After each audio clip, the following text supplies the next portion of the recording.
Sometimes you get quads where someone has backed into something and smashed up the plastics. This is a 2018 Honda 500. And what I'm going to do, instead of replacing the plastics, because the farmer that owns this is just using it to run around his cows, he just wants to stop all the manure from flying up on his back.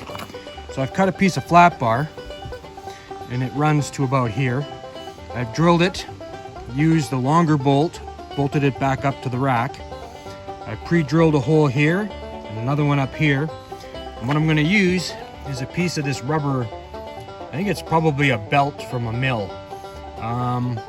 Another thing you could use is if you see an old mudflap off of like a gravel truck or 18-wheeler that's on the side of the road, those make good chunks of rubber too. But something like that, something pretty stiff but still flexible. And what I'll do is I'll put that on and I'll drill holes in the plastic and I'll bolt it onto this, and this will give me the rigidity I need to stick it out to the back. And I'm just going to bolt it on. It's not going to be pretty, but it's going to stop the mud and manure from flying. So that's where I'm at.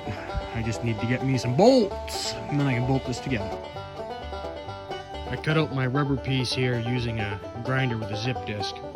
I recommend doing this outside on a windy day. It produces a lot of really bad smoke, like burning tires.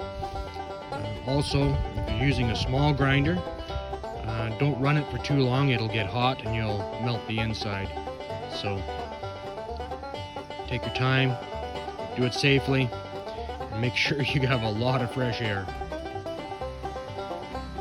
This also works well if you have a spot where the plastics, where maybe you punched a hole through and you want to make sure nothing's going to come through at you. I've done this to my old Honda 300 that I use all the time, and this is probably a repair I did about 5 years ago and still working good. Well, it's not pretty, but it is functional. And the one thing you have to keep your eye on is as you're cutting this rubber with your zip disc will get thinner. So even though they might still be long and tall, they can break off pretty easily. So just keep an eye on that when you're cutting your rubber pieces off. There we go.